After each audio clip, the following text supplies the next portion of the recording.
Adelante, doctora. Ok. mm,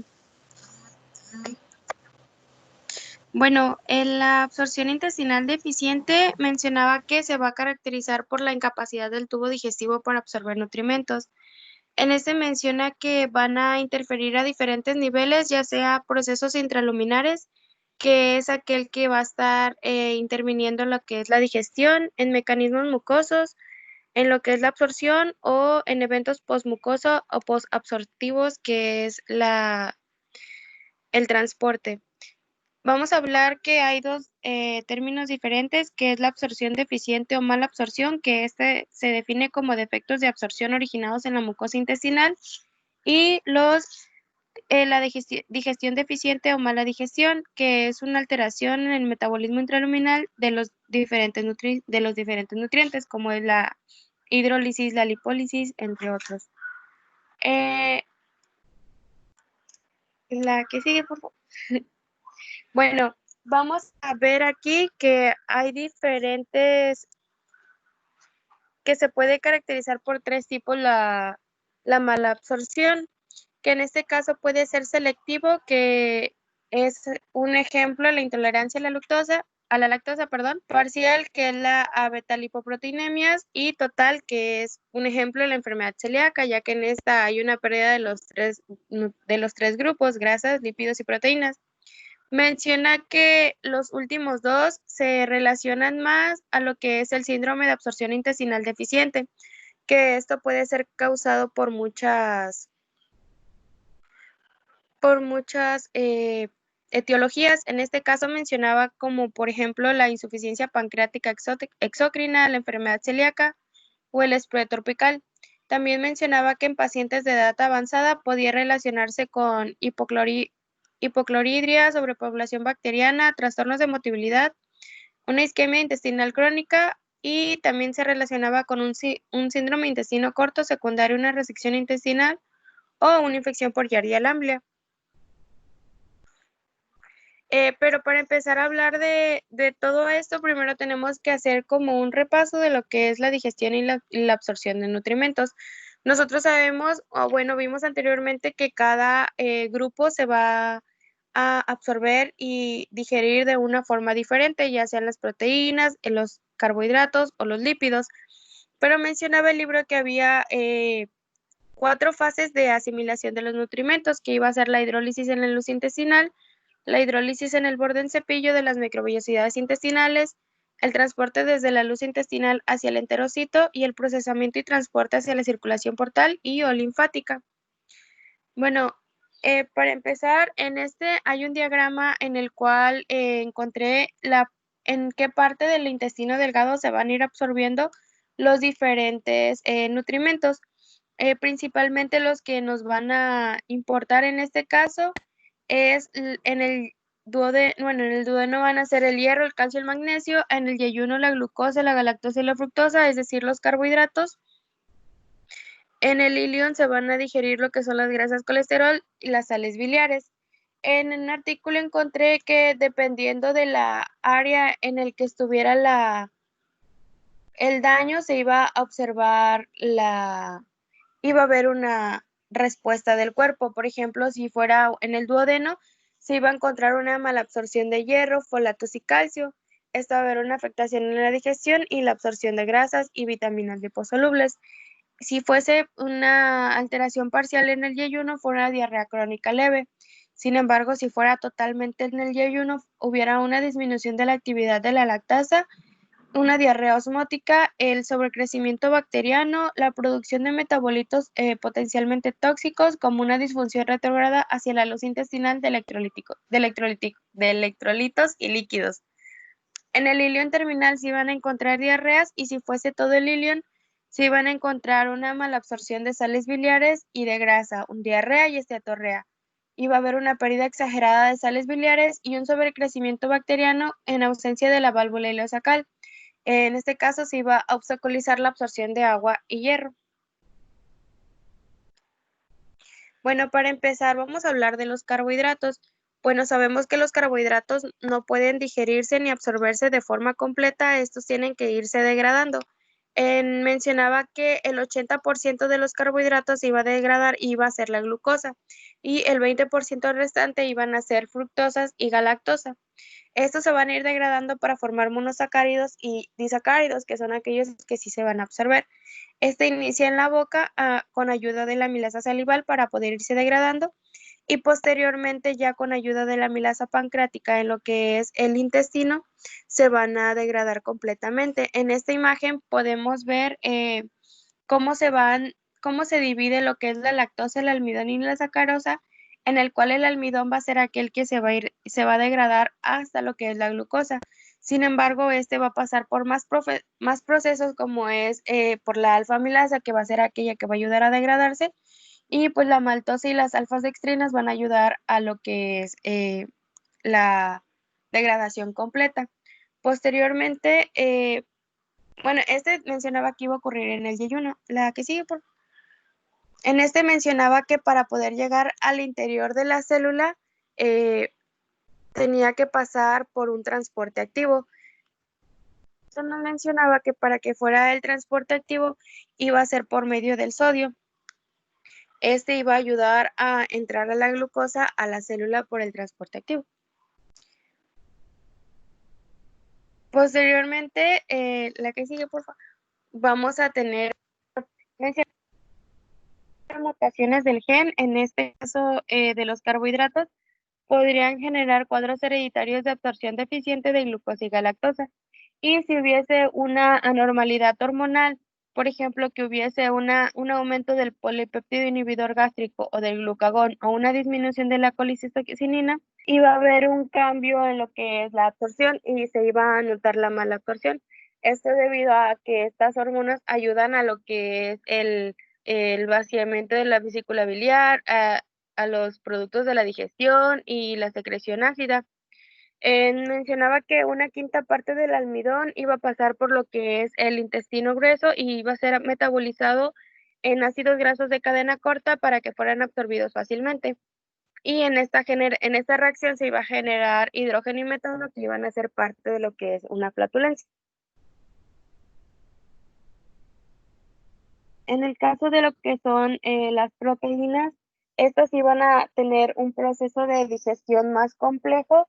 En este la que sigue, por favor, iban a utilizarse más proteínas en, más en este para poder degradarlo, iniciando que iban a utilizarse enteropeptidasas y hexapeptidasas, como conocemos el tripsinógeno, la quimiotripsina y las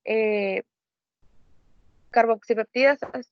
Estas iban a ayudarse a degradar, sin embargo, no iban a tener algunas proteínas la degradación completa, ya que estas son enlaces peptídicos de aminoácidos que se van a ir rompiendo. En este caso van a quedar como oligopéptidos y posteriormente en lo que es el intestino, con ayuda de las aminopeptidasas, se iban a degradar completamente hasta formar los aminoácidos. Estos aminoácidos, con ayuda de lo que es igual el transporte activo, como es en el caso de la glucosa, también iban a entrar de esta manera a la célula. La que sigue, por favor. En el caso de lo que son los lípidos, estos van a degradarse de manera similar, pero con diferentes enzimas. En esta mencionaba que inicialmente se iba a ayudar con la lipasa lingual y posteriormente con la lipasa gástrica en el estómago se iban a degradar hasta un 20-30% de los lípidos. Sin embargo, los lípidos van a utilizar lo que son las sales biliares para la formación de micelas, para que de esta manera puedan pasar lo que es al enterocito para que pueda seguir su proceso. En este caso, con la lipasa pancreática se termina de romper el lípido como tal y se forman lo que son las micelas. Estas entran y posteriormente van a realizar su función, ya sea que se formen kilomicrones o que se restrifiquen para irse a lo que es la vía linfática. La que sigue. En el caso de las vitaminas y minerales, mencionaba que iban a haber diferentes tipos de vitaminas, ya sea las vitaminas liposolubles y las vitaminas hidrosolubles. Las vitaminas liposolubles iban a ayudarse de las sales biliares, así como unirse a lo que son las biselas para poder entrar. Y en el caso de lo que son las vitaminas hidrosolubles, estas iban a tener una forma más fácil que iban a ser por absorción en la luz intestinal. En el caso de la vitamina B12 mencionaba que tenía un proceso más complejo. En este iban a En el caso de la vitamina B12 se iba a unir a la proteína R. Esta proteína R, iba a estar secretada por lo que son las glándulas salivales, y en el duodeno iban a degradar las proteínas pancreáticas, esta proteína R, y se iba a unir la vitamina B12 al factor intrínseco. El factor intrínseco iba a ser reconocido por los enterocitos de la mucosa y estos iban a ser absorbidos. Bueno, en el caso de todas las etiologías de lo que es el síndrome de absorción intestinal deficiente, mencionaba que había 3 tipos de alteraciones principales, que es la alteración luminal o digestiva, la alteración mucosa o absortiva o alteraciones de transporte, como habíamos comentado inicialmente. En el caso de la alteración luminal o digestiva, menciona que su función normal es una liberación regulada del quimo gástrico al duodeno para que se permita la mezcla adecuada con enzimas pancreáticas y sales biliares. Pero cuando no se lleva a este caso, este proceso, pues se va a observar una mala digestión de nutrimentos y una mala absorción. En el libro nos mencionaba diferentes patologías que podían causar esta alteración, como lo es la insuficiencia pancreática. Mencionaba que en los adultos se iba a generar una pancreatitis crónica, en los niños podría deberse una fibrosis quística y mencionaba que iba a encontrarse en dificultad de encontrar la malabsorción de las grasas, ya que ésta se iba a manifestar cuando el 90% del páncreas estuviese destruido. También íbamos a encontrar por el síndrome de Zollinger-Ellison que este iba a estar inactivado por lo que es el exceso de ácido. Iba a estar inactivado lo que es la liberación y todo lo que es la absorción. También se podrían encontrar alteraciones biliares, como es la deficiencia de disacáridas, deficiencia de lactasa o una deficiencia de sacarasa isomaltasa. Y también podría deberse a una sobrepoblación bacteriana y una mala absorción de sales biliares. Esto se va a deber a un tránsito intestinal alterado. Y mencionaba que también está relacionado con posterior a procedimientos quirúrgicos, como es la cirugía bariátrica, ya que en esta cirugía, pues lo que se ocupa es que no haya una absorción como tal total de los nutrimentos por el exceso de grasa que tiene el paciente. Sin embargo, el procedimiento quirúrgico va a generar unas alteraciones secundarias en la cual va a haber una deficiencia de todas las vitaminas, minerales y nutrimentos en el paciente. También se van a encontrar alteraciones mucosas y absortivas. En el caso de las alteraciones mucosas, mencionaba que estas iban a generarse por inflamación de la mucosa intestinal y el aplanamiento de vellosidades intestinales con la consecuente disminución de la superficie absortiva total. En este caso se van a encontrar como la enfermedad celíaca, el esprue tropical, la enfermedad de Crohn, el Whipple, infecciones intestinales, una enteropatía por VIH, la enteritis por radiación, una enteritis regional, una enteritis eosinofílica, un linfoma, amoloidosis, la disgamaglobulinemia o por fármacos. Mencionaba también por la pérdida de superficie de la mucosa, como es en el síndrome de intestino corto por una resección intestinal, y por defectos selectivos de absorción, como es la vitamina B12, el ácido fólico o la beta-lipoproteinemia. Ahí vamos a tener también alteraciones del transporte. En este caso se iba a asociar con obstrucción linfática intestinal, como lo que es la linfagiectasias o neoplasias linfoides o la radiación, o también alteraciones vasculares como la insuficiencia cardíaca o el isquemia intestinal crónico. En este mencionaba que también se podía deber a linfagiectasias secundarias, como es en el caso del linfoma, de la tuberculosis, de la fibrosis retroperitoneal, la pericarditis constructiva y la insuficiencia cardíaca grave. Estas iban a generar una mala absorción de grasas acompañada con una enteropatía perdedora de proteínas. En el caso de lo que es el cuadro clínico, mencionaba que en el cuadro clínico se iba a dividir de 3 tipos, ya sea que cumpliese con lo que son la sintomatología clásica, que fuese por una sintomatología más específica debido a su etiología o que tuviese una presentación atípica. En el caso de que siguiera el curso clínico o el clásico, perdón, se iba a caracterizar por una diarrea osmótica crónica de 3 o más evacuaciones diarias por más de 4 semanas. Mencionaba que estas evacuaciones iban a ser fétidas, pastosas u acuosas, iban a ser abundantes con esteatorrea, lientería o creatorrea, o sea, con grasa, con proteínas o con presencia de trozos de comida que no fue digerida. Mencionaba que también el paciente podía referir distensión abdominal, meteorismo, flatulencia, borborismos que iban a estar asociados con la diarrea y se iban a asociar a a lo que es con cada comida.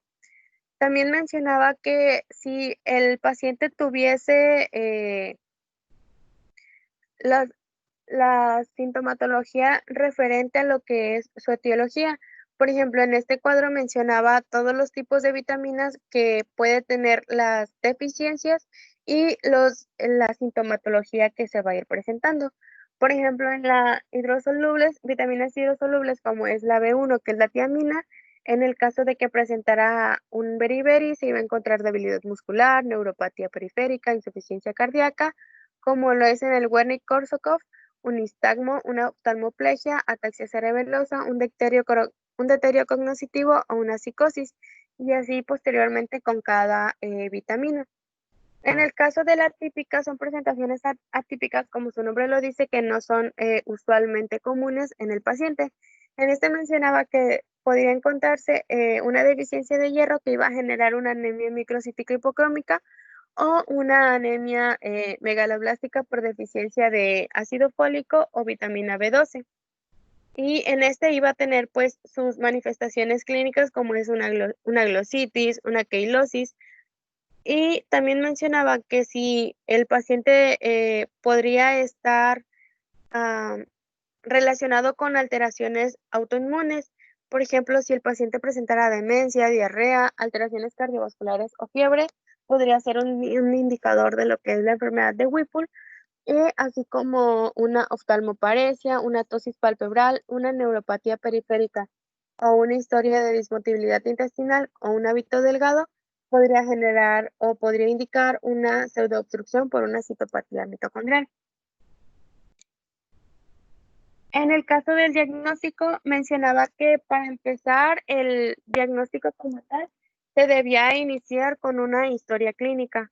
Mencionaba que la historia clínica tenía que ser súper detallada, así como una exploración física, y que se tenía que indicar el IMC del paciente para poder darle un seguimiento a su caso. Mencionaba que exámenes generales que se le podían realizar al paciente podrían ser como una biometría hemática, tiempos de coagulación, transaminasas, proteínas, albúmina en suero, fosfatasa alcalina y determinaciones de hierro, calcio, zinc, magnesio, folatos y vitamina B12. En el caso de los resultados que presentara, si se presentaba una anemia microcítica hipocrómica con atrofia de vellosidades, podría ser un indicador de enfermedad celíaca, así como si se encontrara una linfopenia, también podría indicar un SIDA o una linfosectasia, una trombocitosis, una anemia por deficiencia de hierro y si los niveles de albúmina estuvieran disminuidos, estaría relacionado con una hepatopatía crónica, una enteropatía perdedora de proteínas o una enfermedad aguda recurrente. Y mencionaba que si hubiese eh, una prolongación de los tiempos de coagulación, podría asociarse a una mala absorción de lo que es la vitamina K. Mencionaba también que había, la que sigue, que había exámenes específicos, como es en el caso de la brecha osmótica fecal. En la brecha osmótica fecal mencionaba que se debía de medir el gap osmolar, en este caso utilizando una fórmula. Mencionaba que la osmolaridad estimada o que sí, estimada era de 2,90 y en la fórmula decía que el cálculo era de la osmolaridad fecal medida menos 2, esto por su sodio más su potasio. y en este iba a dar diferentes resultados. En este mencionaba que lo normal iba a rondar del 50 a 125. Si hubiese, en el caso de una diarrea secretora, iba a ser menor a 50 y si fuese una diarrea osmótica, iba a ser mayor a 125. En nosotros nos iba a interesar un resultado mayor a 125 para que fuese una diarrea osmótica. Se mencionaba que debía de hacerse en una muestra líquida de heces. La que sigue. En los exámenes de absorción y digestión de grasas mencionaba que había diferentes tipos de estudios que también se podían realizar, en el cual nos hablaba del método de Vancamer. En este mencionaba que al paciente se le daba una dieta de 100 gramos por día de grasa por 4 o 5 días y se iba a recolectar su materia fecal de los 3 días. Y en este tenía que tener una excreción de grasa mayor a 5 para que fuera anormal y hubiese un diagnóstico como tal del síndrome de absorción intestinal deficiente. También nos mencionaba lo que es la técnica con Sudán, que esta era una tinción que se iba a poder observar las gotas o los glóbulos de grasa al microscopio. Y en este mencionaba que para que fuese útil que se diagnosticara una esteatorrea, tenían que existir más de 100 glóbulos de grasa o que estos midieran más de 6 milímetros. También mencionaba el esteatocrito ácido. El esteatocrito ácido era un procedimiento en el cual ayudaba a medir el porcentaje de grasa y que no tenía que ser mayor al 31%. Y en las pruebas de aliento, en estas mencionaba que se utilizaban para poder observar la deficiencia de grasas y se utilizaban lípidos marcados. En el libro mencionaba lípidos como la triolina y en esta mencionaba que, pues, lo mencionaba, pero no mencionaba que igual no era tan usado. Y los carotenos circulantes, en este lo mencionaba como el más importante. En los carotenos circulantes, estos se iban a medir y se iba a hacer una división dependiendo de cuánto sea, lo que calculaban como un resultado normal o que pudiese descartar al síndrome, fuese a que tuviera de 160 a 200 miligramos sobre decilitro mayor a este. Y mencionaba que si estos tuviesen un resultado entre 50 y 160, se tendría que hacer un nuevo procedimiento de betacarotenos porque esto podría deberse a una pobre ingesta de esto, o sea, que no se estuviera alimentando de la manera adecuada el paciente y podría dar como un falso positivo. De igual manera mencionaba que si hubiese una enfermedad hepática y que el alcoholismo también estos iban a indicar niveles bajos de caroteno.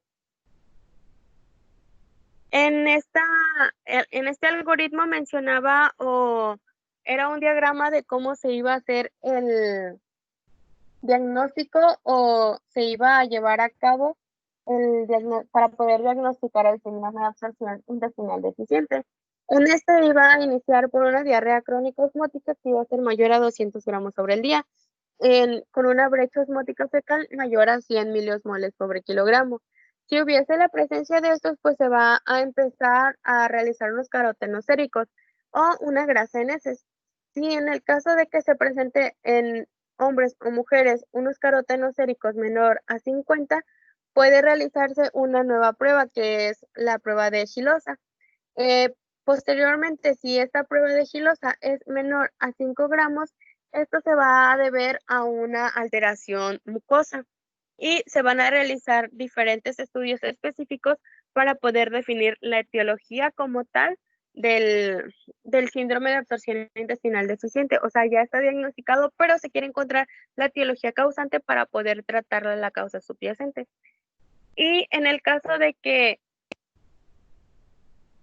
fuese los resultados mayor a 5 gramos o mayor de 160 a 200, pues se podría descartar el síndrome de absorción intestinal deficiente. En el caso de que no se descartara y se encontrara menor a 50, se hiciera el de Gilosa y presentara un resultado mayor a 5 gramos, se iban a generar pruebas de función pancreática, ya que se iba a descartar que fuese una alteración mucosa. Sin embargo, sí iba a ser sí podría ser una alteración por una pancreatitis o un síndrome de Zollinger-Ellison. Y si en estas no se tuviese un diagnóstico como tal o no se encontrara la etiología, se podrían realizar posteriormente pruebas más específicas para poder definir como tal la etiología del padecimiento. Bueno, vamos a encontrar que va a haber causas específicas de lo que es el síndrome de absorción intestinal deficiente. En este caso, mencionaba primero la sobrepoblación bacteriana. En este mencionaba que cuando una persona nace, cuando llega al mundo, su intestino o su tracto gastrointestinal es estéril. Sin embargo, cuando ya entra en contacto con el mundo, empiezan a colonizarse por bacterias de lo que es el ambiente. Pero sin embargo, van a encontrarse bacterias anaerobias como son los bacteroides, el Clostridium, el Bifidobacterium, Lactobacillus, el Peptostreptococcus o el Porphyromonas.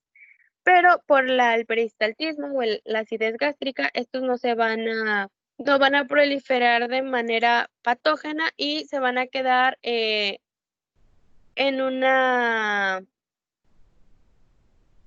en número reducido. Y en esto sí van a predominar los lactobacilos, los aerobios gram positivo y anaerobios facultativos.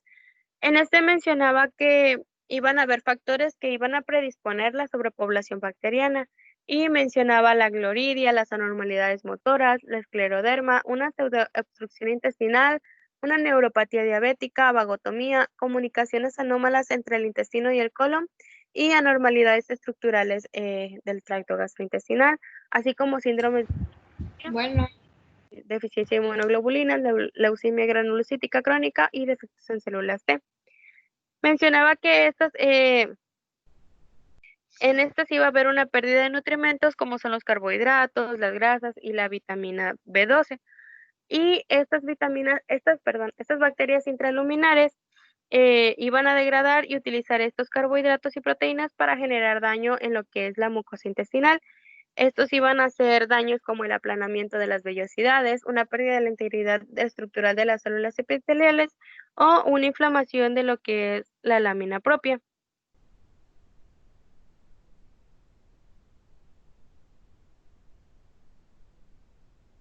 Aquí sigue.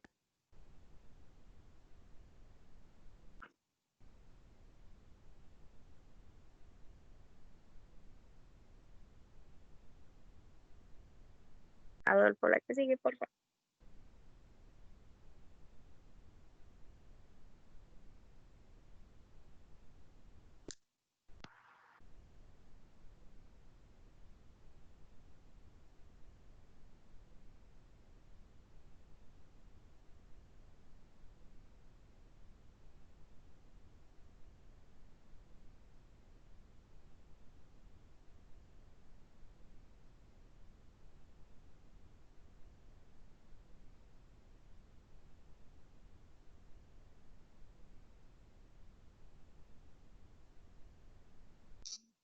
¿Ven la presentación?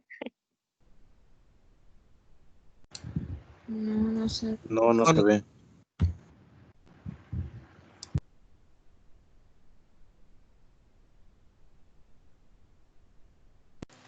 Hola. Espere, doctor, es que Algo pasó. se desconectó mi compañero, pero ahorita vuelve a entrar. Ah, ok.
Es que no sé por qué quita la presentación, la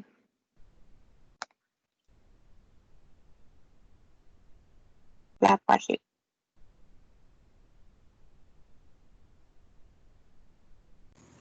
¿No la subiste aquí al equipo? Sí la subí, pero ahorita, por ejemplo, la proyecto y luego me la quita. Ahorita fue lo máximo que pude, nada más avancé como 5 diapos, pero sí la había subido.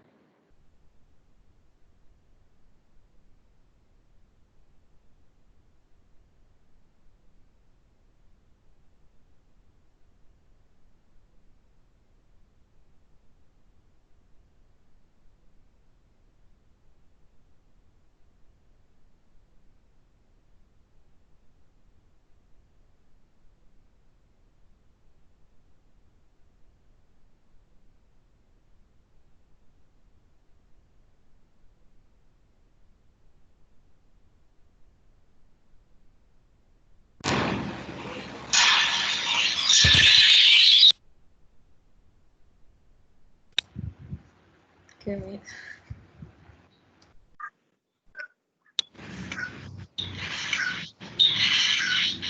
La que sí.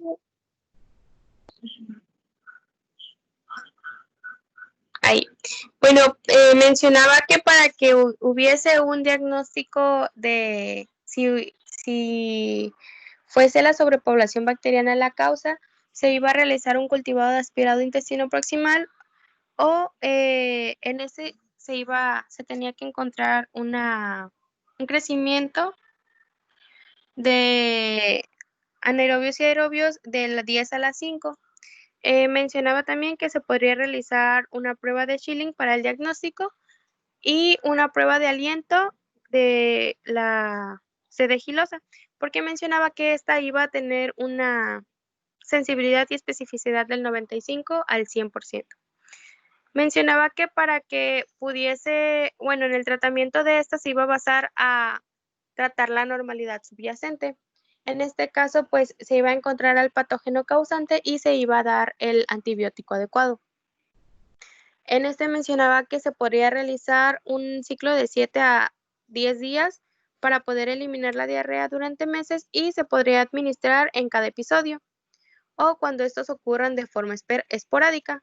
En otros pacientes también mencionaba que tenía que darse ciclos de una semana de cada 4 durante varios meses. Mencionaba que también se podría darse procinéticos para poder mejorar el trastorno de la motilidad cuando este fuese el factor causal.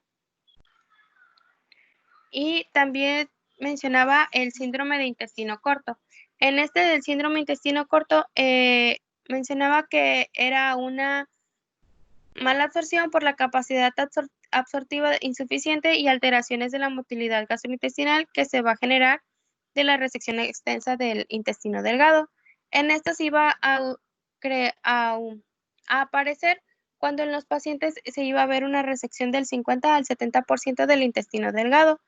Y en los pacientes que tuviesen menos de 60 centímetros, estos ya iban a depender de lo que es la nutrición parenteral total. En este mencionaba que iba a ser secundario a diferentes enfermedades como es la enfermedad de Crohn, los trastornos vasculares como es el embolismo o trombosis, una estrangulación intestinal como el vólvulo o una hernia encarcelada, un sprue refractario, una pseudooclusión, una enteritis por radiación y en los niños podría deberse a una enterocolitis necrotizante, una atresia o una malrotación intestinal y una agangliosis. Mencionaba que los pacientes con síndrome de intestino corto iban a presentar diarrea y estatorrea. Esto iba a ser por la pérdida en la capacidad absortiva de agua, electrolitos y nutrimentos. Y se podría observar una mala absorción proteica del 30 al 40% y una mala absorción de grasas y carbohidratos de hasta un 50%. También se iba a encontrar pues como se iba a observar una mala absorción de grasas, por ende iba a haber un déficit de vitaminas A, D, E y K. Así como también se iba a encontrar un déficit de selenio, magnesio, calcio y zinc. En este menciona que se tienen que tener medidas generales en estos pacientes, sin embargo, en algunos pacientes se tienen que ser más específicas, La que sigue, porfis. Como son la nutrición parenteral total durante las primeras semanas, un control hidroelectrolítico, soluciones isotónicas de glucosa, sodio por vía oral, bloqueadores e inhibidores de bomba de protones durante los primeros 6 meses post-resección, antidiarreicos como es la loperamida o codeína, la colestiramina, enzimas pancreáticas, antibióticos en casos de sobrepoblación bacteriana, una ocreotida en caso de desequilibrio hidroeléctrico de difícil control, calcio, restricción en el consumo de oxalatos, corregir las deficiencias de vitaminas y minerales, y una exposición gradual y progresiva de nutrimentos por vía enteral, así como una administración de ácidos grasos de cadena media y las proteínas intactas. Y pues eso es todo del tema, doctor.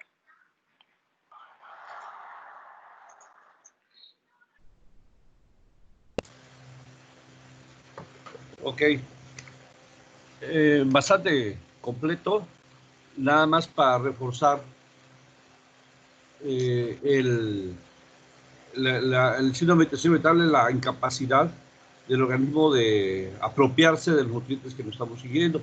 Y ya vimos lo que nos explicaba la doctora, 3 fases básicamente. Una que es a nivel de la luz intestinal, algo está pasando ahí, que el proceso de digestión no se lleva a cabo. Una de las causas más frecuentes prácticamente es la insuficiencia pancreática o muchas veces la ingesta de algún medicamento que inhiba algunas enzimas para la absorción de algún nutriente en especial.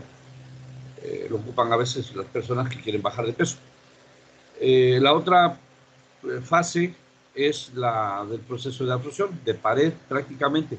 Algo está pasando a nivel de la pared que o está muy cortito, o hay un proceso inflamatorio, o algo está pasando en la pared que impide la absorción de esos nutrientes en general. Y la tercera fase es la fase de transporte. Prácticamente hubo digestión, hubo absorción, pero algo está pasando en el transporte de esos nutrientes al hígado para su metabolismo, su almacén o su consumo. Entonces, esas fases son importantes. Habrá que buscar cuál es la causa o el elemento que no se está absorbiendo, y hay un montón de pruebas. Su compañera los expuso bastante bien. Incluso hay pruebas más específicas. Tampoco descartamos la toma de biopsia para tratar de buscar, obviamente, alteraciones a nivel de la pared. Una patología muy representativa en la enfermedad celíaca, que es prácticamente la alergia al gluten. El gluten lo vamos a encontrar en las harinas, todo lo que sea derivado de harina, el pan, es el más representativo, el centeno. Afortunadamente la cerveza no causa alergia, pero sí tenemos que ver la causa de la enfermedad celíaca, que es una causa de síndrome de mala absorción. En el caso de enfermedad celíaca tenemos 3 elementos importantes que ayer lo estábamos señalando, como anticuerpos, que son diagnósticos, y la biopsia. Les voy a pedir que profundicen un poco más en enfermedad celíaca. Es el spread tropical y la otra, el spread no tropical. Son 2 variantes ahí, una es causada por un proceso infeccioso y la otra por una reacción alérgica al gluten. Los antiendomicio, los anticuerpos antiendomicio, antigliadina y antitransglutamina son los anticuerpos que nos van a hacer el diagnóstico junto con la biopsia. Por favor, profundicen en esos anticuerpos, los antiendomicio, los antigliadina y antitransglutaminasa, que son prácticamente los que nos van a hacer el diagnóstico junto con el cuadro. En su momento profundizaremos un poco más en enfermedad celíaca. Bien, un pequeño momento de preguntas y respuestas, 2 o 3 preguntas y continuamos con el tema. El que esté llevando el control de la presentación, no sé si quiera poner mi presentación, es en relación a enfermedad inflamatoria intestinal. Bueno, doctor. Doctor, tengo una pregunta. En Sí. caso de los pacientes que llevan mucho tiempo hospitalizados por X motivo, yo he visto que les dan unas soluciones especiales, ya son completamente paquetes de glucosa o paquetes de diversas proteínas ya por vía parenteral. ¿eso es para evitar esto? O sea, esto es por la cuestión de, aparte de las úlceras por el estrés con las que cursan, para que no caigan en una desnutrición estos pacientes. Depende de la causa. Es la nutrición parenteral total. Tiene sus indicaciones específicas. Obviamente lo que estamos tratando ahí es que el paciente caiga en desnutrición, pero muchas veces se da ese tipo de alimentación en pacientes que están en ayuno prolongado. Ahí no hay problema o no hay problema de mala absorción. ¿Cuál es el componente? Ahí lo que está es el ayuno crónico. Muchas veces se da también alimentación parenteral en pacientes con fístula, con fístulas altas, que el paciente, pues todo lo que come lo extrae, lo saca. Ahí hay algún problema y es de pared, es un problema a nivel de pared. Prácticamente la pared tiene un hoyo, una fístula, donde todos los nutrientes se van. La fístula, entre más alta, más agresiva para la situación nutricional. Entonces tiene que ver también con, obviamente todo esto tiene que ver con la síndrome de mala absorción en su momento. Del ayuno también, el ayuno prolongado, pues aunque no hay un problema a nivel de la digestión o no hay problema a nivel de la pared o en el transporte, tenemos que apoyar con una nutrición parenteral. Hay fórmulas ya especiales, glucosa, hay fórmulas, la polimérica, por ejemplo, que lleva de todo, depende.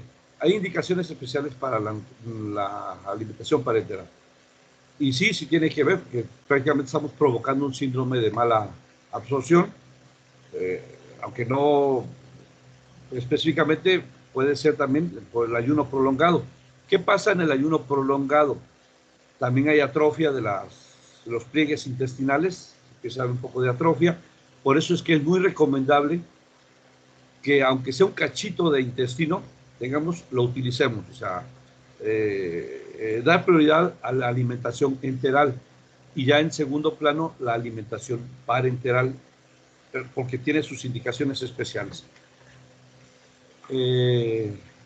No sé si contesté tu pregunta o a eso te referías. Sí, doctor, muchas gracias. Para servirle. ¿Alguna otra pregunta?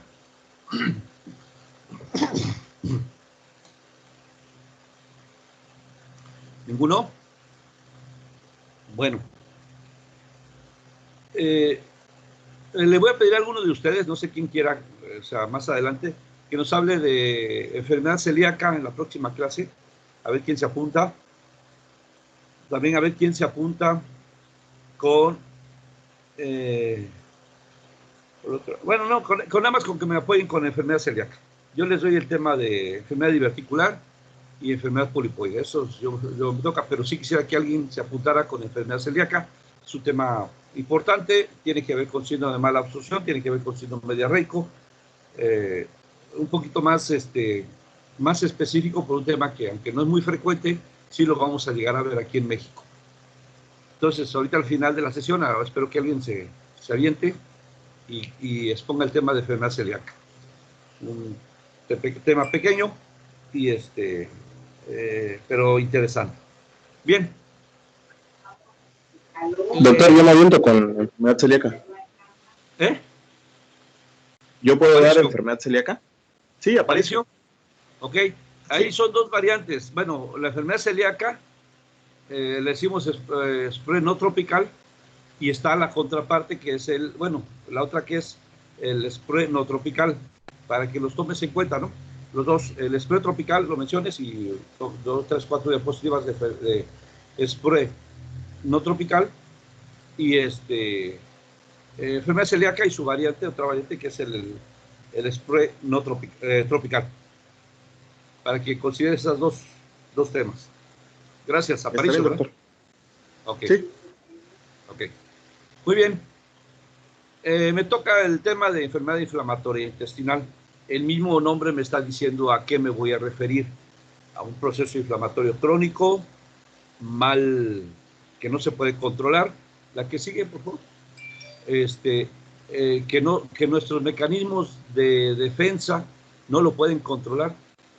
No lo pueden controlar. Se vuelve crónico. De hecho, por ahí vamos a encontrar una definición que dice en enfermedad idiopática. Quiere decir que, a pesar de todos los estudios y las teorías que vamos a comentar ahorita, no hay una etiología específica. Se ha demostrado únicamente que el intestino responde a algún tipo de bacteria, que es la teoría más reciente, a un tipo de estímulo que produce inflamación, desencadena toda la cascada inflamatoria que nuestro organismo tiene como mecanismo de defensa, y luego mi cuerpo, mi organismo, no puede inhibir ese proceso inflamatorio. Está distribuido generalmente en la zona norte de Europa, pero también en México ya tenemos algunos casos.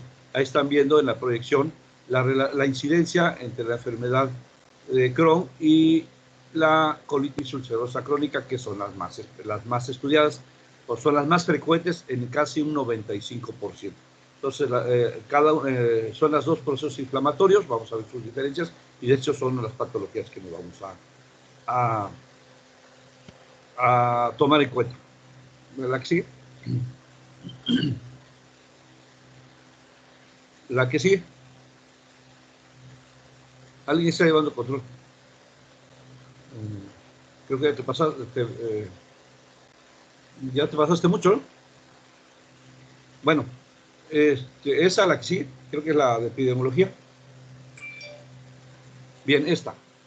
¿En quiénes son las dos patologías que vamos a ver? Hay otras patologías, lo vamos a ver en una de las proyecciones que está ahí. La incidencia es 1 sobre 100,000 y 7 sobre 100,000 para la colitis ulcerosa y la enfermedad de Crohn. La de comienzo es más o menos similar. Las etnias, ya dijimos que en el mapa previo, los judíos, afroamericanos, los hispanos, principalmente allá en el norte en Estados Unidos y norte de México. El tabaquismo en algunos es útil, en otros es un factor de inducción para la enfermedad de Crohn. Los anticonceptivos orales no aumentan el riesgo para la colitis ulcerosa, pero sí aumentan un riesgo relativo de 1 a 9 en la enfermedad de Crohn. La apendicectomía para la colitis ulcerosa no tiene una función protectora. En cambio, para la enfermedad de Crohn sí hay una función protectora. Porque recordemos que el apéndice, ahorita con las teorías del bioma intestinal, el apéndice es el reservorio de muchas bacterias que nos apoyan a nosotros, que nos sirven. Ahí se van despachando las bacterias, es el reservorio de algunas situaciones, de algunas micobacterias o de algunas bacterias en general que hacen simbiosis con nosotros. Bien, y la relación con algún tipo de gemelos. ¿La que sigue? Bien, estas son las variantes. Una colitis ulcerosa, una enfermedad de Crohn, colitis inclasificada, la colitis microscópica y la reservoritis. Son parte de lo que son la enfermedad inflamatoria intestinal. Ya dijimos que se caracterizan por un proceso inflamatorio crónico, nuevamente, actualmente de etiología desconocida,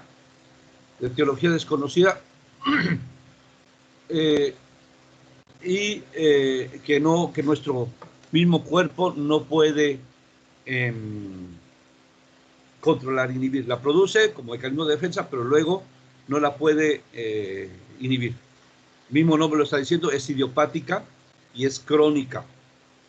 ¿La que sigue? Bien. Desencadena, algo pasa en el intestino, en la mucosa intestinal, que genera o inicia lo que es el proceso inflamatorio, con todos los elementos que ustedes ya conocen de la inflamación. Para la enfermedad de Crohn, las citocinas TH1 están comprometidas, y para la colitis ulcerosa, la citocina TH2 es la que predomina. Algo pasa en esos elementos que nos van a comprometer la respuesta inflamatoria. No la pueden inhibir.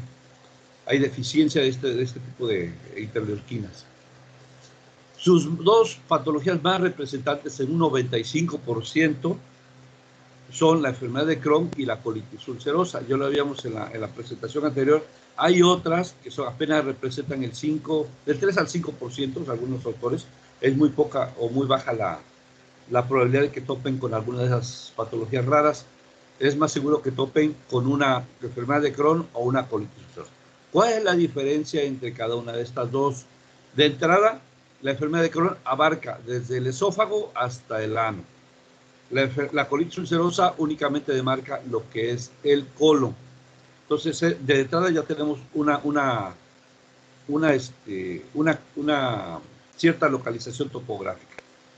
Más adelante vamos a ver algunos aspectos histológicos, inclusive bioquímicos. Muy bien, la que sigue.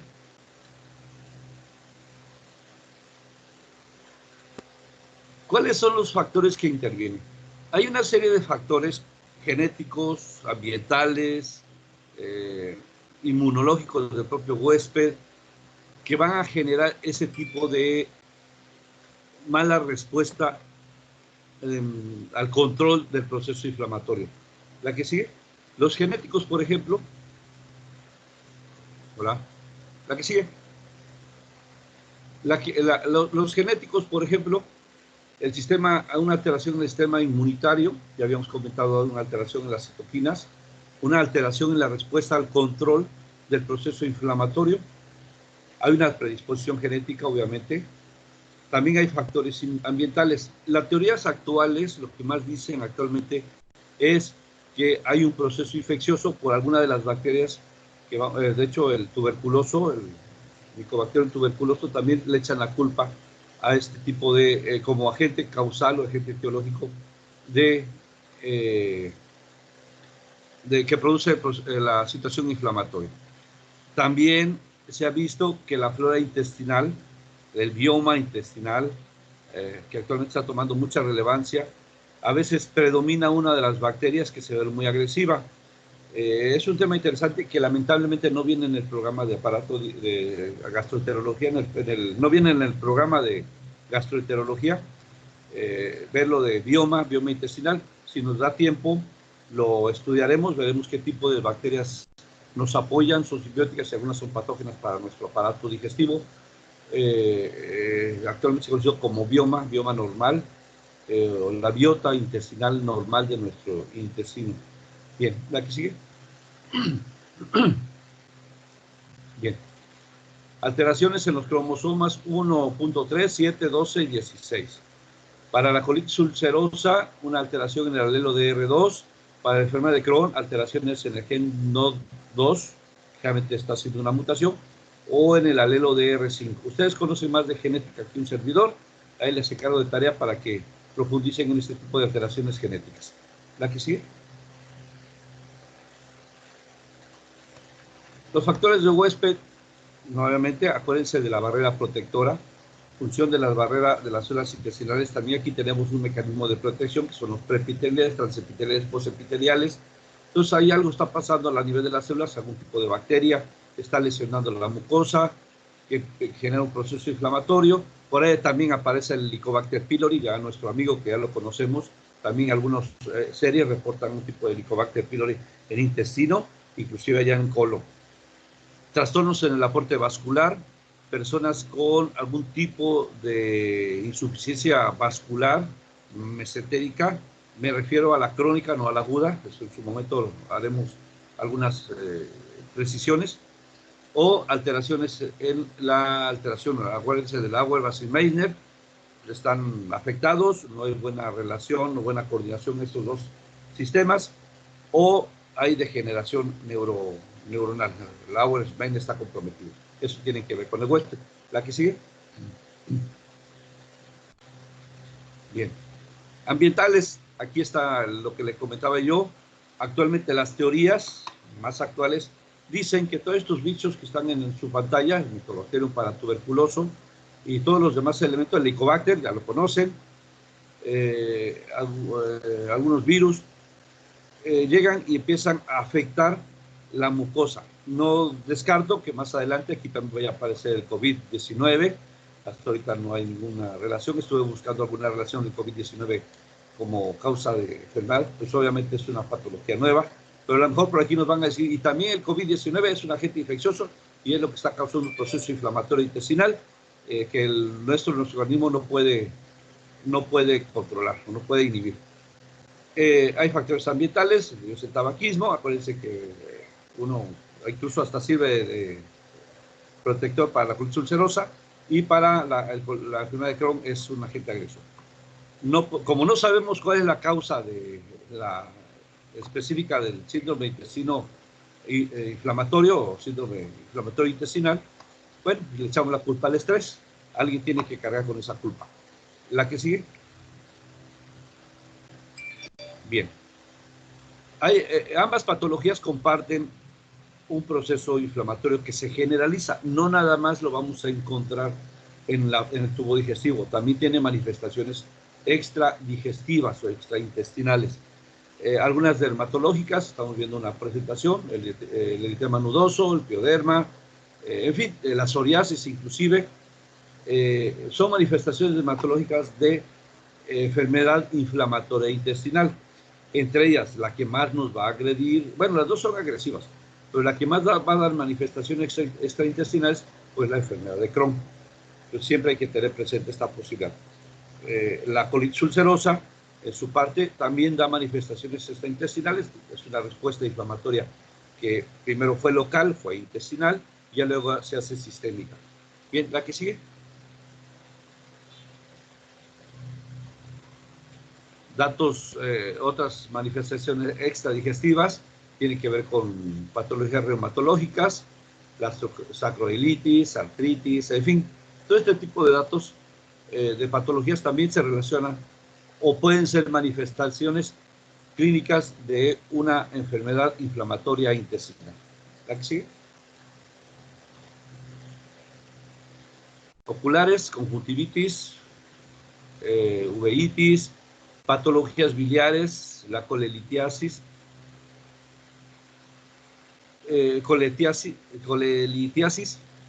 colangitis, esclerosante, esteatosis hepática. A lo mejor estamos estudiando a nuestro paciente por alguna de estas situaciones, que es por lo que nos viene a consultar. Tenemos la obligación de profundizar un poco más en esto, porque sabemos que estas patologías a veces se relacionan con síndrome de intestino irritable. Con síndrome inflamatorio intestinal. ¿La que sigue? Bien.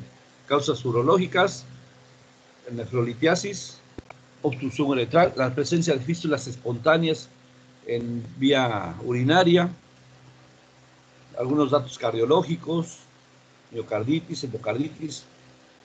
Tendríamos la obligación de insistir o de profundizar más en nuestro protocolo buscando alguna alteración inflamatoria intestinal. ¿La que sigue? Bueno, pulmonares, otras, hasta la enfermedad tromboembólica también pudiera generar algún tipo de relación con este tipo de, incluso hasta la pancreatitis, reportan algunos autores. ¿La que sigue? Bien. Vamos a ser un poco más específicos en las dos patologías más representativas de la enfermedad inflamatoria intestinal. Vamos a empezar con colitis ulcerosa. Sus características macroscópicas lo vamos a ver, ocupa del 40 al 50%, lo vamos a encontrar en el recto y el sigma, el sigmoides. Del 30 al 40 en el sigma sin alterar el colon. El 20% abarca todo lo que es el colon y apenas el 10% va un poquito más allá del colon hacia el ilio terminal, precisamente donde predominan las placas de Petri. ¿La que sigue? Bien. Va a haber una inflamación, puede ser leve, puede ser severa. Más adelante vamos a ver una serie de clasificaciones que de veras son bastantes. Eso quiere decir que entre más clasificaciones, menos se ponen de acuerdo los autores. ¿La que sigue?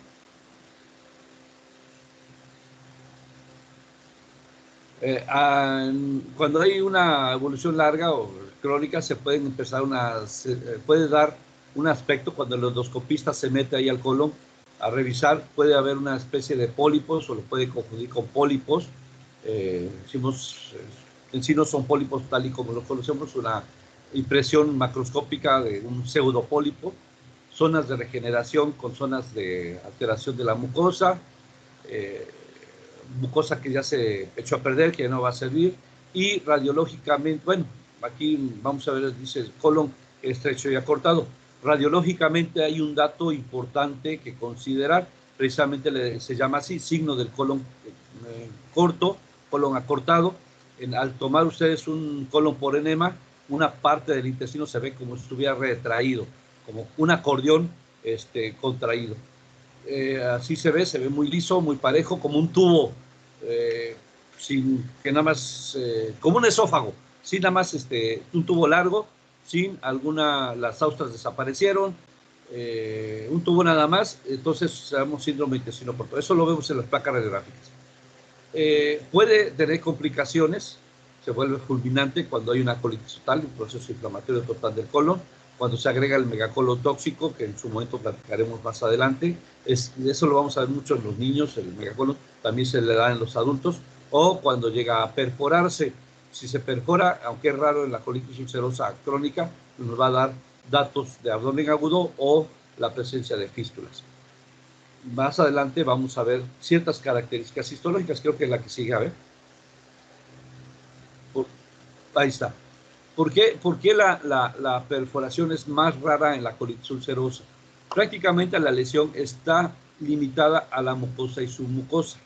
En la enfermedad de Crohn no, lo vamos a ver, es más profunda.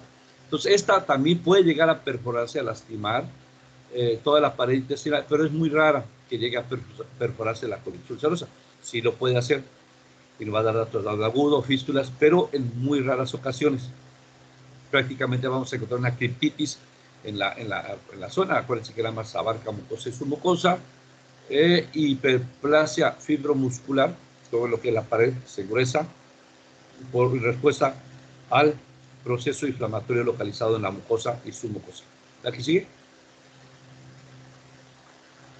Bien, aquí estamos viendo, prácticamente tenemos el absceso y tenemos la formación de las úlceras, pero está localizado a la mucosa y submucosa. Rara vez llega a llegar a la mucosa, estamos hablando de colitis ulcerosa, y rara vez llega. Tenemos la formación así como si fueran pólipos o pseudopólipos, nos puede confundir, no son pólipos reales, es prácticamente retracciones de la mucosa y con protrusiones o zonas sanas, como estamos viendo acá, con zonas de afectación. ¿La que sigue? Algunos autores dicen absceso de botella, cuello de botella. ¿Cómo voy a saber cuando tengo una colitis ulcerosa? Bueno, generalmente vamos a empezar con diarrea, ya conocemos la diarrea postprandial, que nos puede suponer, a veces postprandial, que estoy ante un síndrome de dispépsico, a veces, o diarrea nocturna, a veces, o algún síndrome de mala absorción, o tengo síndrome de intestino irritable, a veces hay rectorragia, tenesmo o urgencia, secreción de moco y estreñimiento. Estas tres cosas me pueden suponer, o pueden hacer suponer, que estoy ante un síndrome de intestino irritable. Acuérdense que en el síndrome de intestino irritable hay datos de alarma que aquí en este caso se están presentando. Cuando vemos síndrome de intestino irritable, muy seguramente vamos a ver datos de alarma. Entonces me pueden suponer, o empiezo con síndrome dispépsico, o empiezo con sangrado tubo digestivo, o puedo sospechar un síndrome de intestino irritable o algún proceso infeccioso agregado por ahí. Hay pérdida de peso. Acuérdense que estamos hablando de un proceso crónico, no agudo. ¿La que sigue? Bien, aquí estamos viendo una escala para evaluar la colitis ulcerosa. Las deposiciones, menos de 4 por día. Para ver la gravedad, ¿qué tan grave puede estar la colitis ulcerosa? Hoy vamos a ver unas escalas, adelante viene, que maneja también este tipo de datos, y estoy viendo o estoy detectando o sospechando que a lo mejor es una colitis ulcerosa leve porque reúne estos elementos, o está moderada porque reúne todos estos, o se vuelve grave. Ya veremos ahorita el proceso de diagnóstico. ¿La que sigue? Laboratorio, le voy a pedir exámenes de laboratorio. La proteína C reactiva, aumento de plaquetas, sedimentación, hemoglobina para abajo, pues obviamente está sangrando, hay datos de sangrado, res oculto, y la leucocitosis. Como pueden ver, estos exámenes de laboratorio no me dicen en sí absolutamente nada. Me dicen que hay un proceso inflamatorio y nada más, porque no me dice qué es lo dónde está el proceso inflamatorio. Ustedes ya saben que la proteína, plaquetas, todo esto se elevan muchas veces en presencia de proceso inflamatorio. ¿La que sigue? Bien. Entonces, ¿qué debo de hacer? Pues muchas veces lo primero que debo de hacer es la endoscopía. Aquí les puse el TAC, la endoscopía me va a dar ciertas características que ya vienen ahorita en una de las diapositivas más adelante y que incluso me hacen comparación entre la enfermedad de Crohn y la colitis ulcerosa. La TAC de primera intención me va a dar un engrosamiento de pared. Acuérdense que había una fibrosis en la pared del colon, aumento de la grasa perirectal. Ustedes cuando lleguen a tocar el colon con una colitis ulcerosa parece acartonado, duro. El recto está liso, parece una media luna y además va a haber adenopatías. Bien, la que sigue. Esto es parte del proceso diagnóstico. Previamente, la que sigue, hicieron ya su endoscopía. La endoscopía me va a dar bastante información. Ahorita vamos a ver unos datos de la endoscopía, más adelante. Complicaciones. Estamos hablando de que hay un proceso inflamatorio, que hay un tejido muy, hay muchas zonas de inflamación.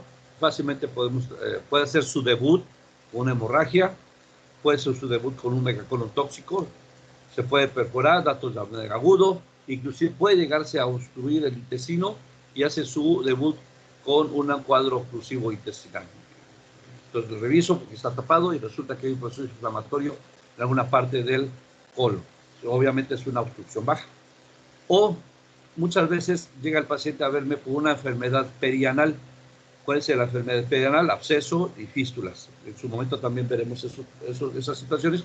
Pero aquí vamos a ver la fístula, el trayecto fistuloso anal, que también pudiera relacionarse con enfermedad inflamatoria, en este caso con una colitis ulcerosa, o la presencia del absceso. Aquí estamos ya hablando de una enfermedad perianal, por la fístula y el absceso. La fístula es la expresión crónica de una enfermedad perianal y el absceso es precisamente la manifestación aguda de un proceso inflamatorio perianal. Bien, la que sigue. Bien, la otra parte, la contraparte, la enfermedad de Crohn. Esta dijimos que va desde el esófago, incluso de la boca, hasta el ano. Abarca todo el tubo digestivo. Del 30 al 40% lo vamos a encontrar en intestino delgado. Del 40 al 55% lo vamos a encontrar en intestino delgado y colon. Y el 15 al 25% lo vamos a encontrar en el colon específicamente. ¿La que sigue? ¿La que sigue? Bien. ¿Cuál es la diferencia con la colitis ulcerosa?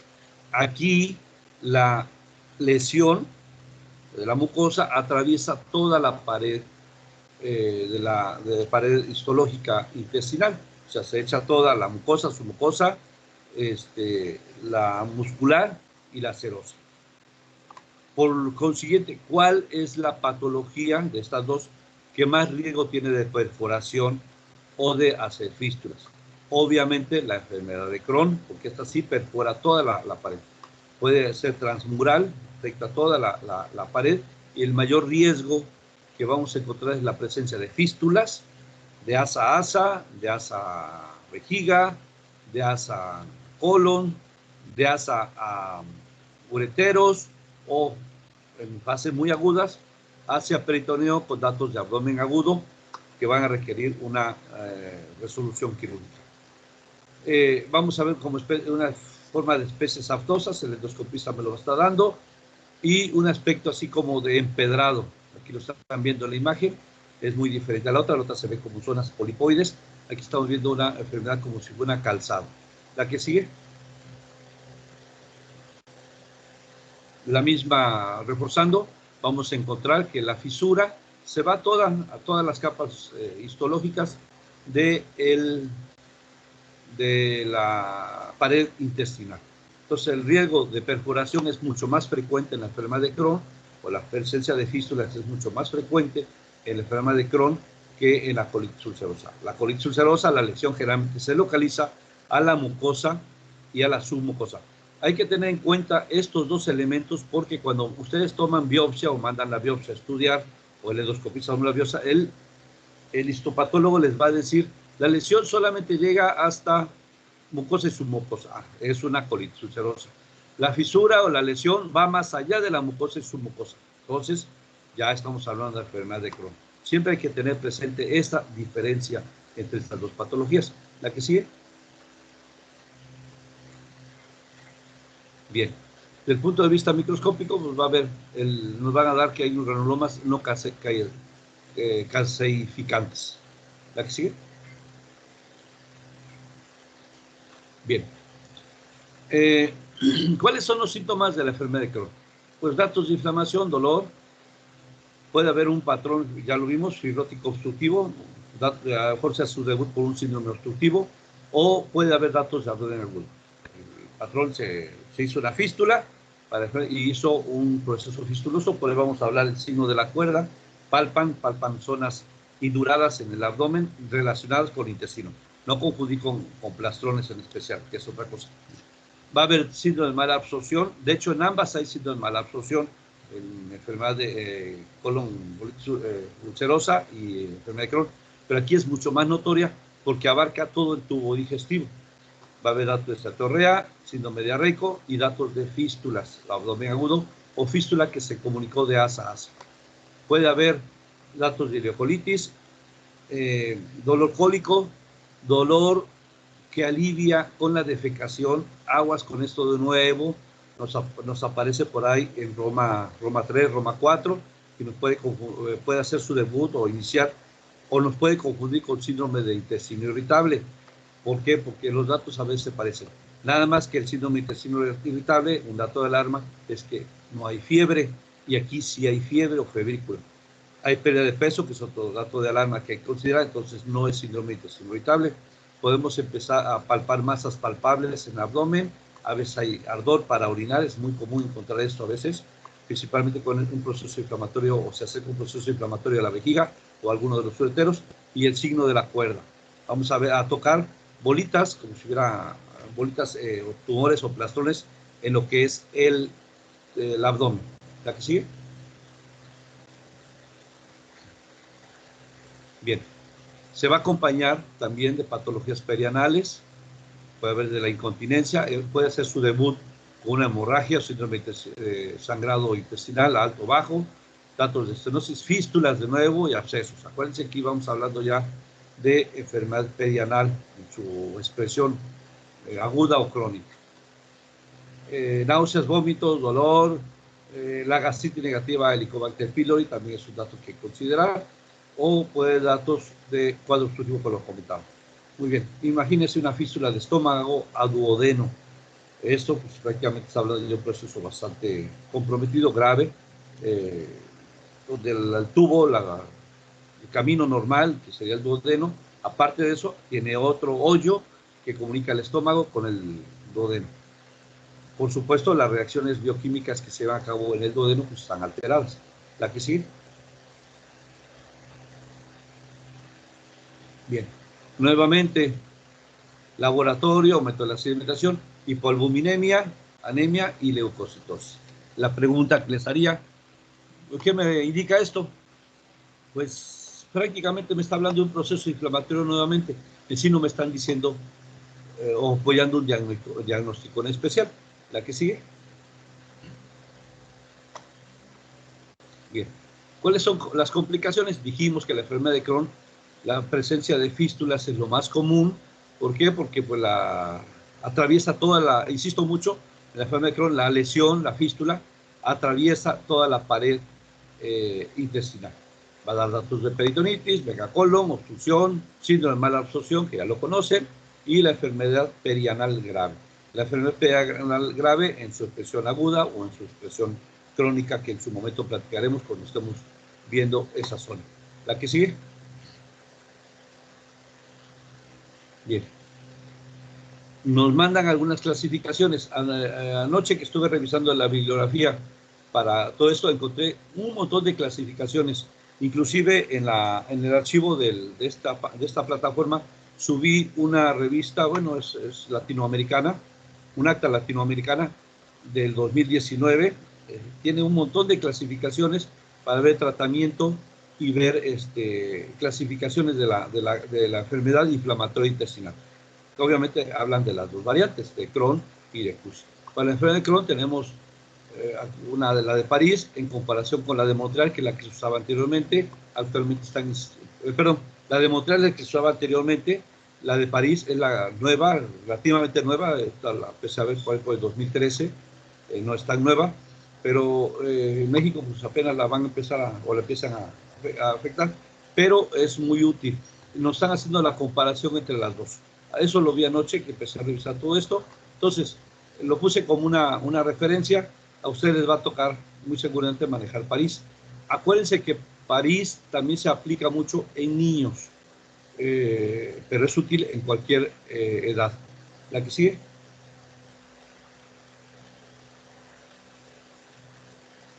Hola. ¿La que sigue, por favor? Ok, bien. Tenemos nuestra enfermedad inflamatoria intestinal con sus variantes. ¿Qué es o cómo vamos a comenzar parte del estudio? Que va a llegar el paciente y no le voy a decir tienes Crohn o tienes CUSI.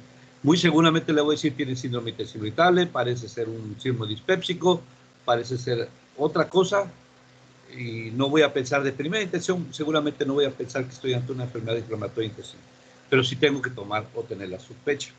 Realmente la diarrea, un síndrome predominante, mayor a 6 semanas. Estoy hablando ya de una diarrea crónica. Se presenta a cualquier hora, en la madrugada, a cualquier, ya me puede hacer sospechar que es mucha agua. Estamos hablando ya de una Bristol 5, no, perdón, Bristol 6, a veces hasta Bristol 7. Hay interés, muy urgencia. Entonces, por eso, si cumple alguno de estos criterios, más dolor abdominal diferente, localizado en diferentes zonas, pudiera hacerme sospechar ya la enfermedad inflamatoria intestinal, y más si tengo rectorragia. Voy a encontrar datos de síndrome de Koenig, datos de estenosis y fístulas perianales. Me está empezando a orientar a la enfermedad inflamatoria intestinal. El síndrome de Koenig. ¿Alguien sabe qué es el síndrome de Koenig? Pregunta, para que no se me duerman. ¿Alguien sabe qué es el síndrome de Koenig?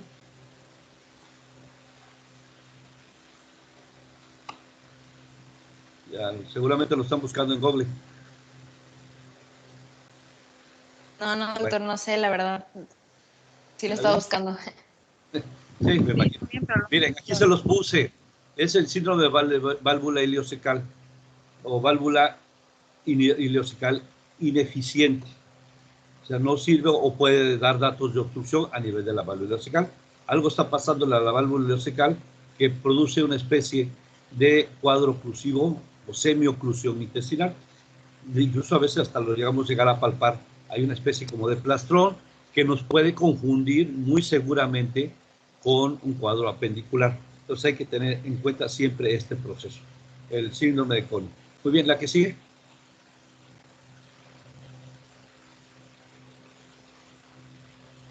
Bien. Va a haber manifestaciones sistémicas, ya lo vimos. Vimos que no nada más son patologías del tubo digestivo, va a haber astenia, anorexia, pérdida de peso, fiebre, sudoración nocturna. La sudoración nocturna no quiere decir que ya tengan síndrome inflamatorio intestinal. O sea, porque pues, algunas personas sudan de más, principalmente las que tienen ya arriba de 45 años. Alteraciones, hay que tener cuidado de eso. Hay ciertos datos. Datos de arteritis, eritema, esto ya lo vimos anteriormente. Acuérdense que hay patologías extradigestivas que nos pueden hacer sospechar. Hay cambios en el hábito deposicional, estado nutricional que empieza a comprometerse. Si hicieron viajes recientes a algunas zonas, por ejemplo, al norte de Europa, ese tipo de datos hay que considerarlos. Toma de fármacos, qué tipo de fármacos está tomando. Acuérdense que principalmente los antibióticos lo que hacen es hacer su matazón de bacterias, pero también se lleva nuestro bioma intestinal, o a veces es muy selectivo y se lleva algunos y deja los agresivos, y eso puede generar algún tipo de agresión a nuestra mucosa intestinal y empezar el proceso inflamatorio. Bien, que luego nuestro cuerpo no va a poder controlar. ¿La que sigue?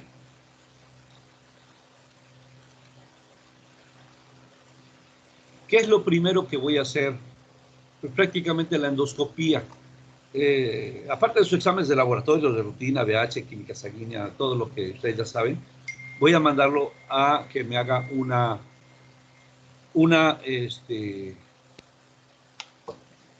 endoscopía. Es lo primero que van a hacer y luego seguiría la tomografía. Para la colitis ulcerosa, esos son los datos que me va a reportar el endoscopista. Para la enfermedad de Crohn, esto es lo que me va a decir el endoscopista. Pero además me va a decir, o va a decir, tomé biopsia, la mandé a estudiar y esperamos el estudio de la biopsia. Ese es parte del proceso diagnóstico, de que va a decir, prácticamente el diagnóstico se va a estudio histopatológico, y ahorita vamos a ver unas variantes con algunos elementos que me pueden hacer apoyar con el diagnóstico. ¿La que sigue? Bien. Bueno, clínica y dolor, la exploración, lo rutinario, la colonoscopía, toma de biopsia, y es lo que me va a reportar el endoscopista. Y el patólogo me va a decir, hay inflamación transmural, granulomas no caseificantes, y además el patólogo también va a decir, tus lesiones atraviesan toda la pared intestinal. ¿La que sigue? Bien.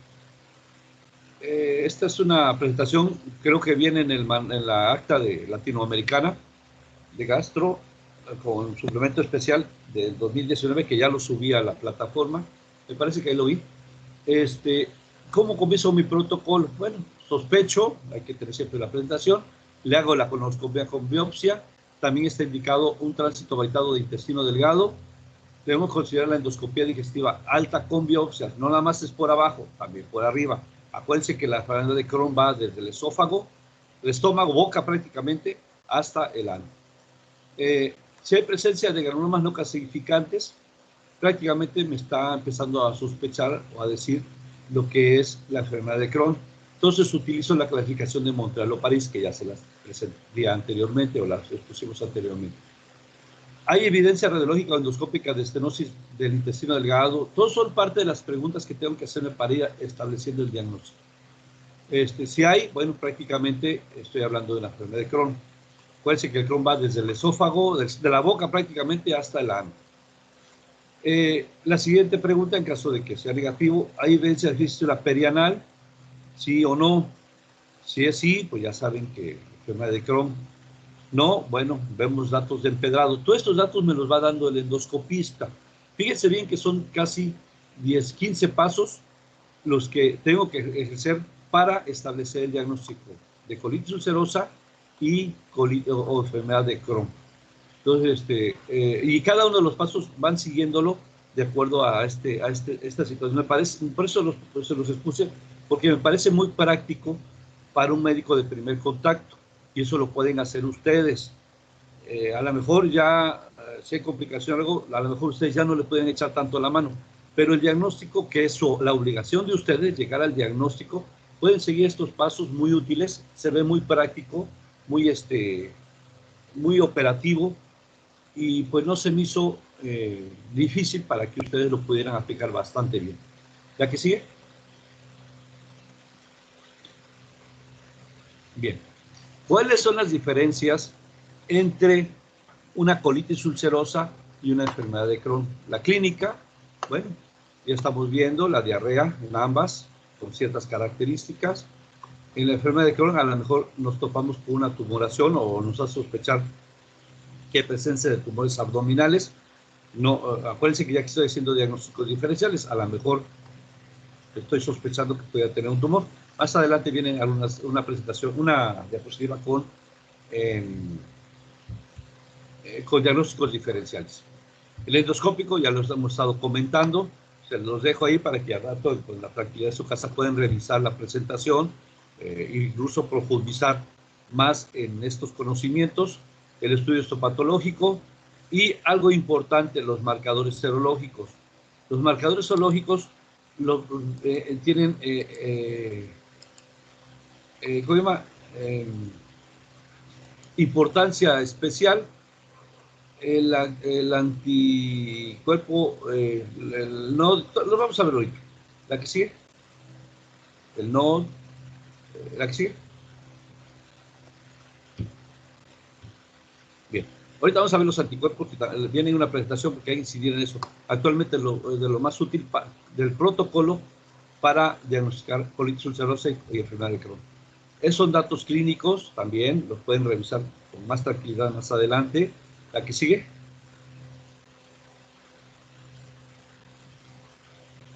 Endoscópicos, ya lo hemos comentado también, el aspecto empedrado, los granulomas, el recto respetado. Acuérdense por ahí el dato importante que vimos del colon atrófico, es como un tubo.